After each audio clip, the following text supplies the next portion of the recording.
This video will provide an overview of JT Reader capability in Oasys 21. In Primer 21, we have reinstated the capability to read JT files.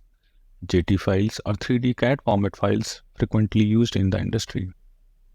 It is useful to be able to read them into Primer, for example, as part of a workflow to compare the original CAD geometry to some FEMS of the model. To read a JT file in Primer, go to Model, click on Read, select JT options in the panel. Now using the file selector icon, select a model of your choice and hit apply to read the model.